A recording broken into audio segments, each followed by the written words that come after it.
ಎಲ್ರಿಗೂ ನಮಸ್ಕಾರ. ನನ್ನ ಹಲವು ವಿಡಿಯೋಗಳನ್ನ ನೋಡಿದ್ದೀರಿ ಅನ್ಸುತ್ತೆ. ಈಗ ಸಿ ಪ್ರೋಗ್ರಾಮಿಂಗ್ ಮೇಲೆ ಅದನ್ನೇ ಮುಂದುವರಿಸಿದ ಸಿ ಪ್ರೋಗ್ರಾಮಿಂಗ್ ಈ ಸರಣಿಯ ಮುಂದಿನ ವಿಡಿಯೋ ಇದು. ಈ ವಿಡಿಯೋದಲ್ಲಿ ಮುಖ್ಯವಾಗಿ ಇನ್ಪುಟ್ ಔಟ್ಪುಟ್ ಫಂಕ್ಷನ್ಸ್ ಮೇಲೆ ಮಾತಾಡ್ತೀವಿ.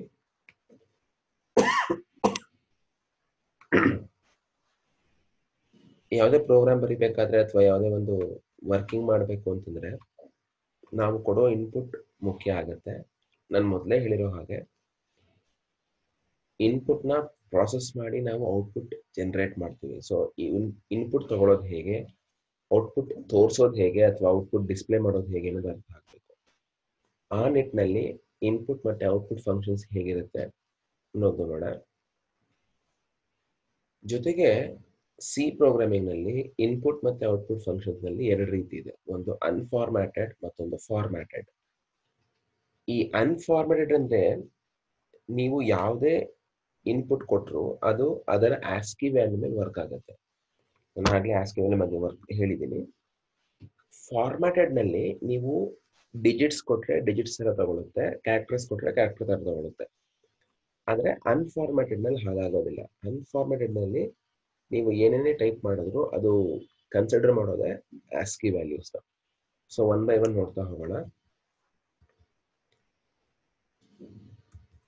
ಸೊ ಸ್ಟ್ಯಾಂಡರ್ಡ್ ನಾರ್ಮಲ್ ಆಗಿ ಏನಾಗುತ್ತೆ, ಇನ್ಪುಟ್ ಔಟ್ಪುಟ್ ಅಂತ ಬಂದ ತಕ್ಷಣ ಇನ್ಪುಟ್ ಅಂದ್ರೆ keyboard, it is a standard input. ಹಾಗೆ ಔಟ್ಪುಟ್ ಅಂದ್ರೆ ಮಾನಿಟರ್. ಸೊ ನಾವೇನೇ ಇನ್ಪುಟ್ ಕೊಡ್ತಿದ್ದೀವಿ ಅಂದ್ರೆ ಅದು ಬೈ ಡಿಫಾಲ್ಟ್ ಕೀಬೋರ್ಡ್ ಇಂದ, ಔಟ್ಪುಟ್ ಡಿಸ್ಪ್ಲೇ ಮಾಡ್ತೀವಿ ಅಂದ್ರೆ ಮಾನಿಟರ್ ಅಲ್ಲೇ ಇರಬೇಕು. ಅದು ಪ್ರಿಂಟರ್ ಕೊಡ್ತೀವಿ ಅಥವಾ ಮತ್ತೇನೋ ತಗೋತೀವಿ ಅದೆಲ್ಲ ಸೆಕೆಂಡರಿ ಪಾರ್ಟ್. ನಾರ್ಮಲಿ ಈ ಎಲ್ಲ ಇನ್ಫಾರ್ಮೇಶನ್ ಅದರದ್ದೇ ಹೆಡರ್ ಫೈಲ್ಸ್ ಇರುತ್ತೆ. ನಾನು ಸ್ಟ್ರಕ್ಚರ್ ಆಫ್ ಸಿ ಪ್ರೋಗ್ರಾಮ್ ಹೇಳ್ಬೇಕಾದ್ರೆ ಹೇಳಿದ್ದೆ, ಪ್ರೀವಿಯಸ್ ವಿಡಿಯೋ ಚೆಕ್ ಮಾಡ್ಕೋಬಹುದು. ಅದರಲ್ಲೂ ಸಹ ಹೇಳಿದ್ದೆ ಹೆಡರ್ ಫೈಲ್ಸ್ ನಾವು ಬರಿತೀವಿ. ನಾರ್ಮಲ್ ಆಗಿ ಎರಡು ಹೆಡರ್ ಫೈಲ್ಸ್ ನಾವು ಕನ್ಸಿಡರ್ ಮಾಡಲೇಬೇಕು. ಒಂದು stdio.h ಮತ್ತು ಇನ್ನೊಂದು con.io.h. stdio.h ಅಂತಂದ್ರೆ ಸ್ಟ್ಯಾಂಡರ್ಡ್ ಇನ್ಪುಟ್ ಔಟ್ಪುಟ್ ಹೇಳಿದ್ನಲ್ಲ, ಜಸ್ಟ್ ಇದೆಯಲ್ಲ ಅಲ್ಲಿ ಮೇಲ್ಗಡೆ ಕೀಬೋರ್ಡ್ ಮತ್ತೆ ಮಾನಿಟರ್ಗೆ ಸಂಬಂಧಪಟ್ಟಂತ ಎಲ್ಲ ವಿಷಯಗಳು ಅದರಲ್ಲಿರುತ್ತೆ. ಸೊ ಅದನ್ನ ನಾವು ಇನ್ಕ್ಲೂಡ್ ಮಾಡ್ಕೊಳ್ಳೇಬೇಕಾಗುತ್ತೆ.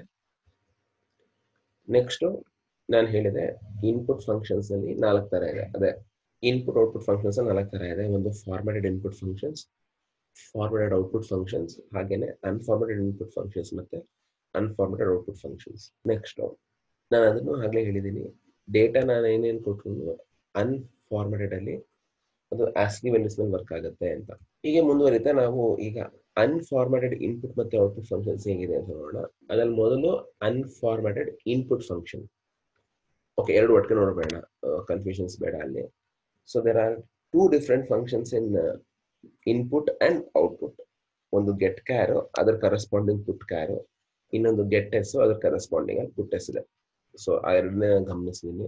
ಇಲ್ಲೇ ನೀವು ಸ್ಲೈಡ್ ಅಲ್ಲಿ ನೋಡ್ಬೋದು ಹೇಗಿದೆ ಅಂತ. ಅದು get char function reads a character from the terminal and return it as a integer. So ನೀವು ಏನೇ ಎಂಟ್ರಿ ಮಾಡಿದ್ರು ಅದು ಕ್ಯಾರೆಕ್ಟರ್ ಆಗಿ ತಗೊಳುತ್ತೆ, ಅದರ ಇಂಟೀಜರ್ ವ್ಯಾಲ್ಯೂ ಕಳಿಸುತ್ತೆ. ಇಂಟೀಜರ್ ವ್ಯಾಲ್ಯೂ ಅಂದ್ರೆ ಆಸ್ಕಿ ವ್ಯಾಲ್ಯೂ ಕಳಿಸುತ್ತೆ. ಸೊ ಹೇಗಿರುತ್ತೆ ಅದು ಇಲ್ಲೇ ಇದೆ ನೋಡಿ. c equals get char. So it only reads one character. The moment you enter a, its ASCII value is copied to C and it returns the ASCII value. It doesn't worry about what did you enter. It just takes its ASCII value. Even if you enter plus to ASCII value ತಗೊಳುತ್ತೆ. ಹಾಗೇನೆ put char function ಇದು reverse operation ಮಾಡುತ್ತೆ. get char is to read, put char is to display. ಆ wordings ಎಲ್ಲ ಗೊತ್ತಾಗುತ್ತೆ ನಿಮಗೆ. get to take it, put to put it ಕೊಡೋದು ಅಂತ ಅನ್ಕೊಂಡು. get ಅಂತಂದ್ರೆ you take it from the keyboard, put is to give it to the monitor. So the put char function displays the character passed to it on the screen and returns the same character. ನಾವು ಯಾವ character display ಮಾಡಬೇಕು ಅಂತ ಕಳಿಸ್ತೀವೋ ಅದು display ಆಗುತ್ತೆ. Say suppose ಇದೇ example ತಗೊಂಡ್ರೆ c equals get char ಅಂತ ಕೊಟ್ರೆ c ಏನ್ ವ್ಯಾಲ್ಯೂ ಇರುತ್ತೆ ಅದೇ ಇಲ್ಲಿ ಡಿಸ್ಪ್ಲೇ ಆಗುತ್ತೆ put char ನಲ್ಲಿ. ಸೊ ಹಾಗಾಗಿ get char ಇನ್ಪುಟ್ ರೀಡ್ ಮಾಡ್ಕೊಳ್ಳುತ್ತೆ, put char ಆ ವ್ಯಾಲ್ಯೂನ ಡಿಸ್ಪ್ಲೇ ಮಾಡುತ್ತೆ. ಇದೊಂದು ಎಕ್ಸಾಂಪಲ್ ಪ್ರೋಗ್ರಾಮ್ ಇದೆ ನೋಡಿ. ಇಲ್ಲಿ ನಾ ಹೇಳಿದಾಗೆ header files include ಮಾಡ್ಕೊಳ್ಳೇಬೇಕು.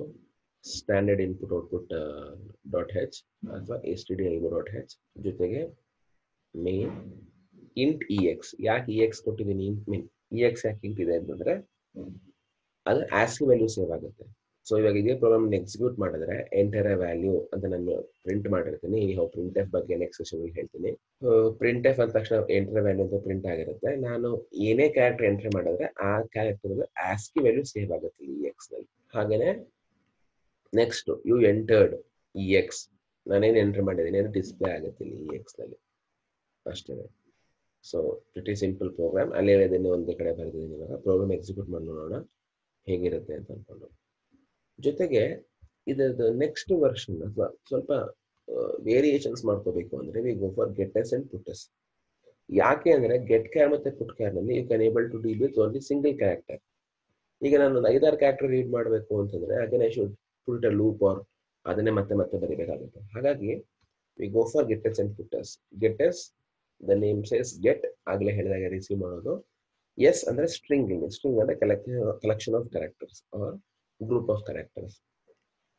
So get s function ಏನ್ ಮಾಡುತ್ತೆ, reads a line from the standard input until either a terminating new line.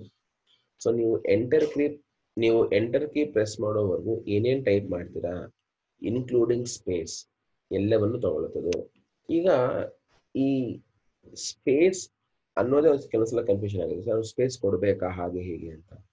ಹೌದು, ಈಗ ನಾನು ಯಾವುದೋ ನೇಮ್ ಟೈಪ್ ಮಾಡಬೇಕು, 2-3 ಹೆಸರುಗಳಿರುತ್ತೆ ಅನ್ಕೊಳ್ಳಿ, ನಾನು ಸ್ಪೇಸ್ ಕೊಡ್ಲೇಬೇಕಾಗುತ್ತೆ ಅವಾಗ. ಅಥವಾ ನಾನು ಇನಿಷಿಯಲ್ ಟೈಪ್ ಮಾಡಬೇಕು ಅನ್ಕೊಳ್ಳಿ, ಈಗ ವಿಕಾಸ್ ಡಾಟ್ ಜೆ ಅಂತ ಕೊಡಬೇಕು ಅಥವಾ ವಿಕಾಸ್ ಸ್ಪೇಸ್ ಜೆ ಕೊಡಬೇಕು, ನಾನು ಸ್ಪೇಸ್ ಕೊಡ್ಲೇಬೇಕಾಗುತ್ತೆ. ಆ ಸಮಯದಲ್ಲಿ ಗೆಟ್ ಎಸ್ ಫಂಕ್ಷನ್ ಯೂಸ್ ಮಾಡ್ತೀನಿ.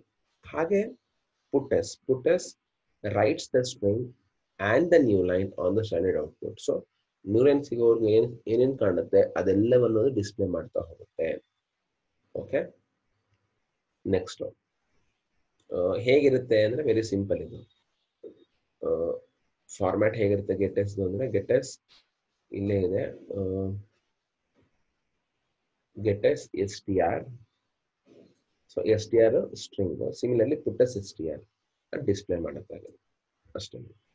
ಮೂವಿಂಗ್ ಆನ್, ಒಂದು ಸಿಂಪಲ್ ಎಕ್ಸಾಂಪಲ್ ಬರ್ಕೋತೀವಿ ಅಂತಂದ್ರೆ ಸದ್ಯಕ್ಕೆ ಇದ್ರ ಬಗ್ಗೆ ತಲೆ ಕೆಡಿಸ್ಕೊಳಕ್ ಹೋಗ್ಬಿಡಿ. ಕ್ಯಾರೆಕ್ಟರ್ ಅರೇ ಆಫ್ ಲೆಂತ್ 100 ಅದು ಹಾಗೆ ಇರಲಿ. ಅರೇಸ್ ಡಿಸ್ಕಸ್ ಮಾಡ್ಬೇಕಾದ್ರೆ ಅದ್ರ ಬಗ್ಗೆ ತಲೆ ಕೆಡಿಸ್ಕೊಳ್ಳೋಣ. ಸೊ ಕ್ಯಾರೆಕ್ಟರ್ ಸ್ಟ್ರಿಂಗ್ 100 ಇದೊಂದು ವೇರಿಯಬಲ್ ಡಿಕ್ಲೇರ್ ಮಾಡಿದ್ದೀನಿ ನಾನು, str 100. So it can store 100 characters. ಮತ್ತೆ ಪ್ರಿಂಟ್ ಎಫ್ ಹೇಳ್ತಿದೆ ಎಂಟರ್ ಸ್ಟ್ರಿಂಗ್ ಅಂತ, get a string str. So ನೀವೇನೇ ಟೈಪ್ ಮಾಡೋದು ಈಗ str ಅಲ್ಲಿ ಸೇವ್ ಆಗುತ್ತದೆ. ನೆಕ್ಸ್ಟ್ ಲೈನ್ ಅಲ್ಲಿ I am just printing what we have entered it. ಅಂದ್ರೆ ಆ ಎಂಟರ್ ಮಾಡಿರೋ ಸ್ಟ್ರಿಂಗು str ಅಲ್ಲಿ ಸೇವ್ ಆಗಿದೆ. I am again displaying the value of str. So ಇದು ಅರ್ಥ ಆಗಿದೆ. ಇವಾಗ before concluding I just start with, ನಾನು ಯೂಸ್ ಮಾಡ್ತಿರೋ ಡೆವ್ C++ ಎಡಿಟರ್. ಅಕಾರ್ಡಿಂಗ್ಲಿ ಯಾವ್ದು ಬೇಕಾದ್ರೂ ಯೂಸ್ ಮಾಡ್ಕೋಬಹುದು. ಸೊ ನಾನು ಇವಾಗ ಹೊಸ ಫೈಲ್ ಓಪನ್ ಮಾಡಿದ್ದೀನಿ. ಆ ಪ್ರೋಗ್ರಾಮ್ ಹಾಗೆ ಕಾಪಿ ಪೇಸ್ಟ್ ಮಾಡಿದ್ದೀನಿ, ನಾನು ಏನೂ ಚೇಂಜ್ ಮಾಡಿಲ್ಲ. Hope it is visible.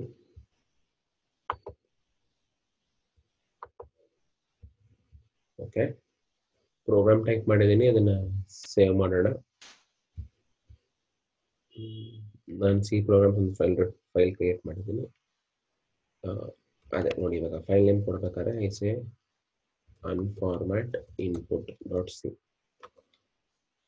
ಅಥವಾ unformat.c ಅಂತ ಕೊಟ್ಟರು ಆಗುತ್ತೆ. ಬಿಕಾಸ್ ನಾನು ಇದನ್ನು ಡಿಸ್ಕಸ್ ಮಾಡ್ತಿರೋದು ಅನ್ಫಾರ್ಮ್ಯಾಟಿಂಗ್ ಇನ್ಪುಟ್ ಔಟ್ಪುಟ್ ಬಗ್ಗೆ. ಸೊ unformat_1.c ಫೈಲ್ ಸೇವ್ ಆಗಿದೆ ಅಂತ ಗಮನಿಸಬಹುದು. ಇಲ್ಲಿದೆ ನೋಡಿ, unformat_1.c. ಸೊ ಸೇಮ್ ಎಕ್ಸಾಂಪಲ್ ತಗೊಂಡಿದ್ದೀನಿ ನಾನು. ಅಲ್ಲಿ enter a value, it just reads character.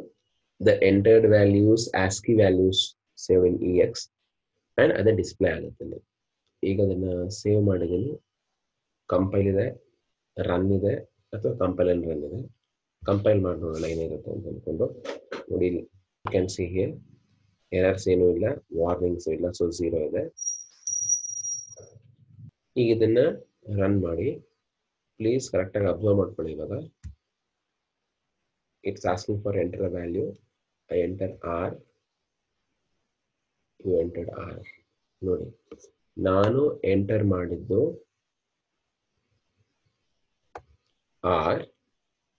It reads its ASCII value, but since I say put char, I am displaying the character whose value is that. Suppose ನಾನು a ಅಂತ enter ಮಾಡ್ಕೊಂಡ್ರೆ, simple ಆಗಿ ಹೇಳ್ತೀನಿ, ನಾನು ಅವತ್ತೇ ಹೇಳಿದ್ದೀನಿ, ಹಳೆ sessions ಅಲ್ಲಿ ಹೇಳಿದ್ದೀನಿ, ಎ ASCII 65 ಇದೆ ಅಂತ ಅನ್ಕೊಂಡು ಅಪ್ಪರ್ ಕೇಸ್. ಸೊ ನಾನು ಎ ಎಂಟ್ರಿ ಮಾಡಿದ ತಕ್ಷಣ 65 ಸೇವ್ ಆಗುತ್ತೆ EX ನಲ್ಲಿ. The moment you say put char EX, 65 ಯಾವ ಕ್ಯಾರೆಕ್ಟರ್ ಇದೆ ಆ ಕ್ಯಾರೆಕ್ಟರ್ ಡಿಸ್ಪ್ಲೇ ಆಗುತ್ತೆ. That's clear. ಹಾಗೆ ಇನ್ನೊಂದು ಪ್ರೋಗ್ರಾಮ್, ಅದನ್ನು ಹಾಗೆ ಕಾಪಿ ಮಾಡ್ಕೊತೀನಿ, ಅದನ್ನು ಎಕ್ಸಿಕ್ಯೂಟ್ ಮಾಡಬೇಡ. That ends the session.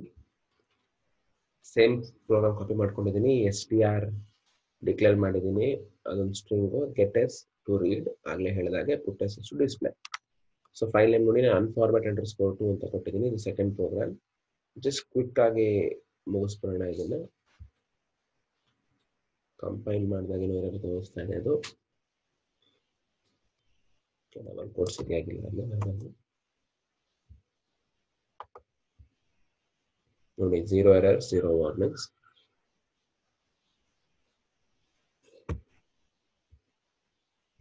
Asking for the string, I say good morning. It just displays good morning. ನೀವು ಏನೇ ಕೊಟ್ಟರು, ಸಪೋಸ್ ಈಗ ಸುಮ್ಮನೆ ನೋಡಿ, ಇನ್ನೊಂದ್ಸಲ ಎಕ್ಸಿಕ್ಯೂಟ್ ಮಾಡ್ತೀನಿ. ನಾನು ಸ್ಪೇಸ್ ಕೊಡ್ತಾ ಹೋಗ್ತೀನಿ. ಅಲ್ಲಿ ಸ್ಪೇಸ್ ಕೊಟ್ಟಿದ್ದೀನಿ. ಹಾಯ್, ಹೌ ಆರ್ ಯು, ಒಂದಷ್ಟು ಸ್ಪೇಸ್ ಕೊಟ್ಟು ಕ್ವಶನ್ ಮಾರ್ಕ್ ಕೊಡ್ತೀನಿ. ಅದಷ್ಟು ಹಾಗೆ ಬರಬೇಕು. ಇವಾಗ ನೋಡಿ, this is what I said. Gets ಕೊಟ್ಟಾಗ it just reads space as well. ಗಮನಿಸ್ತಾ ಹೋಗಿ. ಸೊ ಇವತ್ತಿನ ಡಿಸ್ಕಷನ್ ಅಲ್ಲಿ ನಾವು ಅನ್ಫಾರ್ಮೆಟೆಡ್ ಇನ್ಪುಟ್ ಮತ್ತು ಫಂಕ್ಷನ್ ಬಗ್ಗೆ ತಲೆ ಕೆಡಿಸ್ಕೊಂಡ್ವಿ.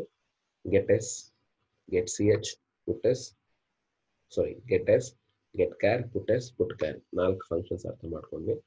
ಅಕಾರ್ಡಿಂಗ್ಲಿ ವಿ ಆಲ್ಸೋ ಅಂಡರ್ಸ್ಟುಡ್ ಒಂದು simple C program. So let's stop it here. ದಯವಿಟ್ಟು ಚಾನಲ್ ಸಬ್ಸ್ಕ್ರೈಬ್ ಮಾಡಿ, ಇನ್ನೊಬ್ಬರು ತಿಳಿಸಿ, ವಿಷಯನ ಹಂಚ್ಕೊಳ್ಳಿ. Thank you. ಒಳ್ಳೆಯದಾಗಲಿ.